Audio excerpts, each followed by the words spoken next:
Hola, hoy estamos con Joaquín Echeverry y Diana Lorena Echeverry y vamos a analizar algunos conceptos de cultura política por medio de un análisis crítico de acuerdo a sus experiencias.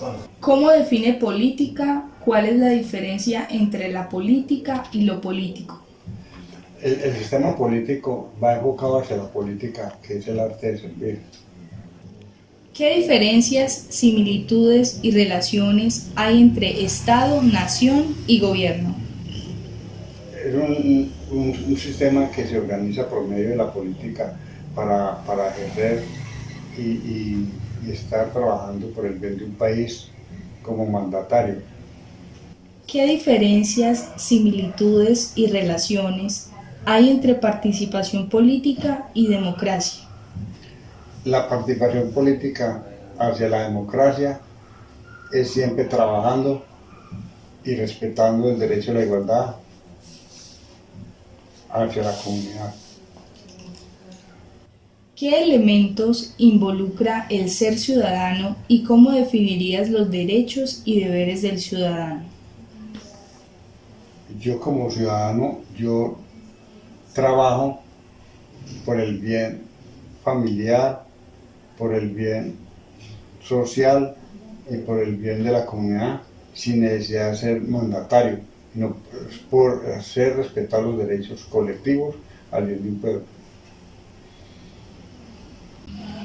¿Qué elementos componen la cultura política? La cultura política, cuando yo dentro a ejercer la política, es con mucho respeto a los compañeros políticos, porque cuando hay respeto, va uno a trabajar y a buscar el mecanismo y el bien del país.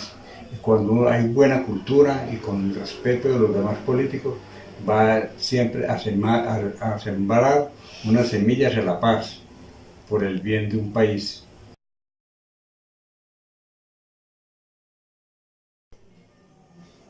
¿Cómo define política? ¿Cuál es la diferencia entre la política y lo político? Bueno, pensarse estos conceptos desde lo académico es muy interesante, porque desde lo cotidiano la palabra política se relaciona con abuso de poder, con corrupción, con ventajosos, pero bueno, ya desde que lo pensamos desde la academia, la política es considerada como esos conjuntos de acciones que emprenden las instituciones y los gobernantes para mejorar la calidad de vida de los ciudadanos de ese país. Y lo político es aquello que busca tramitar los conflictos que se dan en la política o los diferentes puntos de los gobernantes. ¿Qué diferencias, similitudes y relaciones hay entre nación, Estado y gobierno? Bueno, las nociones básicas que relaciono con estos conceptos es que nación tiene que ver con aquellos habitantes que comparten un territorio, por ende comparten una cultura, un lenguaje y le dan un sentido de identidad a su territorio. El Estado tiene, bueno, lo relaciono con aquellas instituciones que buscan garantizar el cumplimiento de las normas y acuerdos establecidos en la Constitución política. Y gobierno tiene que ver con estos mecanismos de control que se establecen cada 4 años y que buscan gobernar o liderar a las instituciones del Estado. ¿Qué elementos componen la cultura política? Bueno, partamos que todos los ciudadanos ejercemos la política, somos ciudadanos políticos. Por ende, la cultura, que es aquel aspecto que compartimos todos o tenemos en común, entonces es una cultura política que tiene que ver con todos aquellos sistemas de creencias, de normas, de símbolos, de lenguajes que se transmiten de generación en generación y le otorgan de identidad a una comunidad.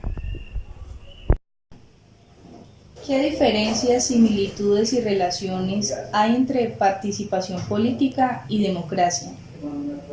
Bueno, con relación a diferencias, es que La participación democrática la entiendo que son todas aquellas acciones que establecen los ciudadanos comunes, necesariamente que no están implicados directamente con la política o con lo político. Y la democracia, pues son aquellas acciones que el gobierno establece para que los ciudadanos puedan participar en la toma de decisiones políticas o de gobierno. ¿Qué elementos involucra el ser ciudadano y cómo definirías los derechos y deberes del ciudadano? Bueno, entiendo que ser ciudadano es un sujeto que participa activamente de las decisiones del gobierno o de lo que pasa con su país, por ende es un ciudadano que tiene derechos, que tiene deberes, que los conoce, que los respeta, pero que también analiza los ajustes pertinentes que deben realizarse de acuerdo al momento y a la época que se esté viviendo. Por ejemplo, el derecho a la educación, a cerrar las brechas en la inequidad que en muchos lugares del país existen con la educación, con la calidad educativa, con el derecho a la salud, el derecho a gozar de una protección de las entidades del Estado para algunas personas que son vulnerables. Bueno, y entre otros aspectos que tienen que ver con pertenecer a un territorio que está regido por un gobierno.